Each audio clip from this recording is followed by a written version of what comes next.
ধন্যবাদ আপনাকে। আপনি জানেন যে রাত পোহালেই মূলত নির্বাচন, ত্রয়োদশ জাতীয় সংসদ নির্বাচন। সুতরাং আমেজ তো এমনিতে উৎসবমুখর পরিবেশে এখন চলছে মূলত নির্বাচনী যে সরঞ্জাম, সেই সরঞ্জাম সরবরাহের বা কাজ চলছে, এখন বিতরণ করা হচ্ছে। এবং আমরা দেখছি যে প্রিজাইডিং কর্মকর্তারা, সহকারী প্রিজাইডিং কর্মকর্তারা রিটার্নিং কর্মকর্তার কার্যালয় থেকে মূলত তাদের যে ভোটের যে উপকরণ সেগুলো কিন্তু বুঝে নিয়েছেন এবং সেগুলো নিয়ে তারা কিন্তু ভোট কেন্দ্রগুলোতে যাচ্ছেন। আমরা এই মুহূর্তে আছি সেই উপজেলা চত্বর থেকে, বরিশাল উপজেলা চত্বর থেকে কিন্তু এই ভোট কেন্দ্রের যে সরঞ্জাম সেগুলো কেন্দ্রে কেন্দ্রে নিয়ে যাচ্ছেন প্রিজাইডিং কর্মকর্তা, আইনশৃঙ্খলা রক্ষা বাহিনী এবং প্রিজাইডিং কর্মকর্তা, সহকারী প্রিজাইডিং কর্মকর্তারা। যদি বলি যে ত্রয়োদশ জাতীয় সংসদ নির্বাচনে বরিশালে 6টি সংসদীয় আসন রয়েছে, তার মধ্যে 6টি সংসদীয় আসনের মধ্যে 833টি কেন্দ্র রয়েছে এবং এই কেন্দ্রগুলোর মধ্যে যদি বলি 255টি অতি গুরুত্বপূর্ণ কেন্দ্র রয়েছে এবং 236টি রয়েছে গুরুত্বপূর্ণ কেন্দ্র এবং 342টি সাধারণ কেন্দ্র রয়েছে। সব কেন্দ্রগুলোতেই কিন্তু ব্যালট পেপার সহ 35টি নির্বাচনের যে সামগ্রী, সেটি 35টি উপকরণ, সেটি বুঝিয়ে দেওয়া হচ্ছে প্রিজাইডিং কর্মকর্তাদের এবং সেগুলো তারা নিয়ে চলে যাচ্ছেন। অন্যদিকে আমরা দেখছি যে আজকে বেলা 11টায় সেনাবাহিনীর একটি প্রদর্শনী বা বলি যে নির্বাচন উপলক্ষে তাদের যে প্রস্তুতি, সেটি নিয়ে বেলস পার্কে তাদের একটি মহড়া হয়েছে।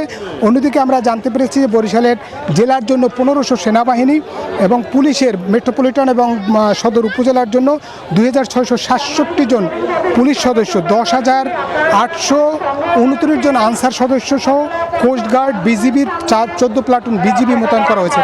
মূলত উৎসবমুখর পরিবেশে এই ত্রয়োদশ জাতীয় সংসদ নির্বাচনটি অনুষ্ঠিত হবে এমনটাই প্রত্যাশা করছেন নির্বাচনের সঙ্গে সংশ্লিষ্ট যারা, তারা একই সঙ্গে যারা প্রতিদ্বন্দ্বী প্রার্থী, তারাও কিন্তু বলছেন যে যদি ভোটাররা নির্বিঘ্নে কেন্দ্রে আসতে পারে, ভোট দিতে পারে, তাহলে একটি স্মরণকালের একটি সুন্দর নির্বাচন অনুষ্ঠিত হবে এমন প্রত্যাশা করেছেন তারা। আমরা দেখছি যে নির্বাচনী যে সরঞ্জাম সেগুলো উপজেলা চত্বর থেকে বুঝে নিচ্ছেন এবং আমরা বাইরে দেখছি যে অসংখ্য গাড়ি, অর্থাৎ কেন্দ্র ভিত্তিক যে বিভিন্ন প্রিজাইডিং কর্মকর্তারা গাড়ি রেডি করে রেখেছে এবং সেই গাড়িগুলোতে কিন্তু এই মালামাল সংরক্ষণ করে সেগুলো নিয়ে যাচ্ছেন। মূলত এই ছিল বরিশাল থেকে আমার কাছে ত্রয়োদশ জাতীয় সংসদ নির্বাচন উপলক্ষে যে ব্যালট পেপার বা সহ অন্যান্য উপকরণ কেন্দ্রে পৌঁছানোর যে কাজ চলছে তার সবশেষ তথ্য। ফিরছি স্টুডিওতে। ধন্যবাদ আপনাকে সাইফুর রহমান মিরন আমাদেরকে সবশেষ খবরাখবর জানানোর জন্য। রুবা, আমরা যেমনটি দেখছিলাম যে বরিশালে কিন্তু একটা নির্বাচনী আমেজ দেখতে পাচ্ছি এবং উৎসব মুখর পরিবেশে যেহেতু সরঞ্জামাদি পৌঁছে দেওয়া হয়েছে, সবাই প্রতীক্ষায় রয়েছে নির্বাচনের কথা যদি বলি, পরিস্থিতি কিন্তু এখন পর্যন্ত স্বাভাবিক রয়েছে। কিছুক্ষণ আগেই সিলেটের জেলা প্রশাসক এখানে এসেছিলেন এবং তিনি আনুষ্ঠানিকভাবে ব্যালট বিতরণের যে কার্যক্রম, সেটি আসলে নির্বাচনের যে সামগ্রী বিতরণের যে কার্যক্রম, সেটি আসলে চালু করেছেন এবং তিনি আমাদের সাথে কথা বলেছেন। তিনি যেমনটি বলেছেন, আসলে নির্বাচন নিয়ে আসলে কোনো ধরনের শঙ্কা নেই।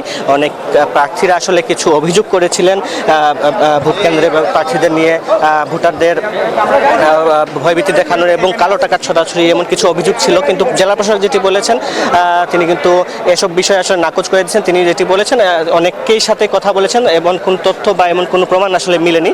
একই সাথে তিনি যেটি বলেছেন, সিলেটের প্রায় 400টির মতো আসলে অতি গুরুত্বপূর্ণ বা গুরুত্বপূর্ণ কেন্দ্র রয়েছে, সেগুলোতে আসলে বাড়তি নিরাপত্তা জোরদার করা হয়েছে।